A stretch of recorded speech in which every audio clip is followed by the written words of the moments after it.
آج کی جو بات ہے وہ یہ کہ محبت بھی اللہ کے لیے، نفرت بھی اللہ کے لیے. اپنی محبتوں کو اور نفرتوں کو اللہ کے حکموں کے تابع بناؤ. وہ کیسے ہوگا؟ وہ اس طریقے سے ہوگا کہ انسان جس سے بھی محبت کرے، چاہے وہ دنیا کی محبت ہو، لیکن اس محبت کو اللہ کے حکم کے تابع کر کے کرے. مثلا اپنے بچوں سے محبت ہے، فطری محبت ہے، مسلمان کو بھی ہوتی ہے، غیر مسلم کو بھی ہوتی ہے، جانور کو بھی ہوتی ہے، چرند و پرند کو ہوتی ہے. لیکن ہم یہ نیت کریں کہ یا اللہ ٹھیک ہے، میرے دل میں اللہ تعالیٰ نے ہر انسان کے دل میں اپنی اولاد کی محبت فطری خلقی طور پر ڈالی.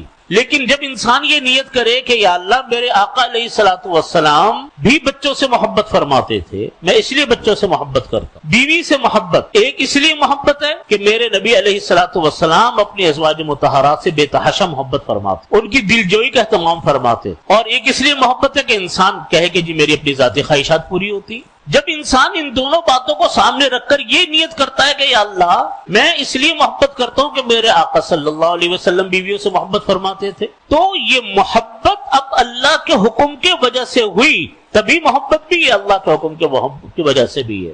یہاں تک نبی کریم صلی اللہ علیہ وسلم نے فرمایا کہ حتی اللقمۃ ترفعها الی فی امرأتی، یہاں تک کہ کوئی لقمہ اگر کوئی انسان اٹھا کر اپنی بیوی کو منہ میں بھیج دیتا ہے تو اللہ تعالیٰ اس پر بھی اجر و ثواب عطا فرماتا. نبی کریم صلی اللہ علیہ وسلم کے بارے میں فرمایا کہ آپ صلی اللہ علیہ وسلم ایک مرتبہ حدیث شریف میں، ہر حدیث شریف کی کتاب میں یہ واقعہ آتا ہے کہ حضرت عائشہ صدیقہ رضی اللہ عنہ فرماتی ہے کہ نبی کریم صلی اللہ علیہ وسلم ہمیں رات کو بیٹھ کر ایک کہانی سناتے تھے، 11 عورتوں کی کہانی. وہ حدیث شریف میں ہر ایک کی کہانی آئی کہ 11 عورتوں نے اپنے اپنے شوہروں کی باتیں بتائی کہ شوہر میرا کیسا ہے. تو ایک فرضی سی کہانی، وہ اس زمانے کی کوئی ہوگی باتیں، لیکن تمام حدیث کی کتاب میں آتی ہے. نبی کریم صلی اللہ علیہ وسلم اپنی ازواج کو کہانی سنا رہے. اب بظاہر دیکھنے میں تو ایک ایسی ہنسی مذاق کی سی ایک بات ہے، لیکن سبق کیا ملا؟ سبق یہ ملا کہ اپنی بیویوں سے بے تکلف ہونا، اپنی بیویوں کے ساتھ دلجوئی کی باتیں کرنا، یہ سنت رسول صلی اللہ علیہ وسلم ہے. اسی طریقے سے ایک واقعہ آتا ہے، حدیث شریف میں آتے ہیں، کتابوں کے اندر واقعہ لکھا کہ نبی کریم صلی اللہ علیہ وسلم ایک مرتبہ سفر پہ جا رہے، قافلے کے ساتھ چلتے تھے. ایک ایسی وادی سے گزرے جہاں آگے پیچھے کوئی نہیں تھا. حضرت ام المومنین حضرت عائشہ صدیقہ رضی اللہ عنہا فرماتی ہیں کہ میرے سے نبی کریم صلی اللہ علیہ وسلم نے فرمایا کہ عائشہ میرے ساتھ دوڑ لگاؤ گی؟ انہوں نے کہا ٹھیک ہے مقابلہ کرو. تو فرمایا کہ میں جب مقابلہ ہم لوگوں دونوں نے دوڑ لگائی، جب دوڑ لگائی تو میں آگے نکل گئی. پھر دوسرے سفر میں بھی اسی طرح کا واقعہ پیش آیا.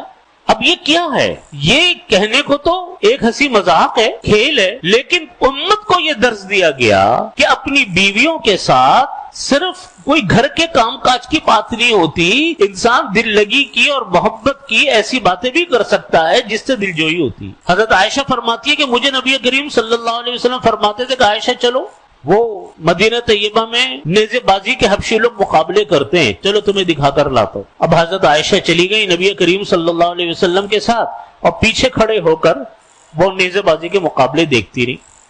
آپ صلی اللہ علیہ وسلم میں تو کوئی دلچسپی نہیں تھی ان مقابلوں سے، خود وہ کرتے تھے یہ کام، لیکن حضرت عائشہ کو دکھانے لے گئے. وہ فرمانے لگی میں کمسن تھی، چھوٹی تھی عمر میں، تو بتاؤ ایک کمسن لڑکی کتنی دیر تک مقابلہ دیکھے گی؟ اس کو تو کوئی شوق ہی ہوتا ہے، کوئی وقت کی پابندی تو ہوتی نہیں ہے. کہتے میں دیکھتی رہتی تھی، آپ کھڑے رہتے تھے. یہ امت کو درس دیا کہ اللہ نے میاں بیوی کا رشتہ ایسا بنایا جو محبتوں کا رشتہ ہے، جو پیار کا رشتہ ہے. یہ رشتے قانون ضابطوں سے نہیں چلا کر، ان رشتوں کو برباد نہیں کرنا چاہیے کہ صاحب ان رشتوں کو ماں کی محبت میں برباد کر دیا، بیٹی بہن کی محبت میں برباد کر دیا. اور پتہ چلا کہ وہ زمانہ جو انسان کی خوشیوں کا زمانہ تھا، جوانی کا وقت تھا، وہ تو سارا لڑائی جھگڑوں کی نظر ہو گیا.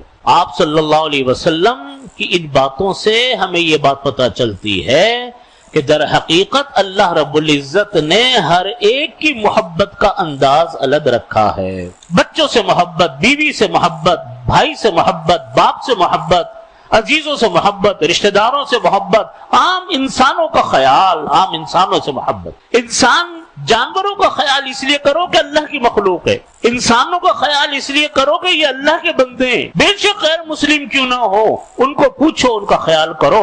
یہ سنت ہے میرے آقا.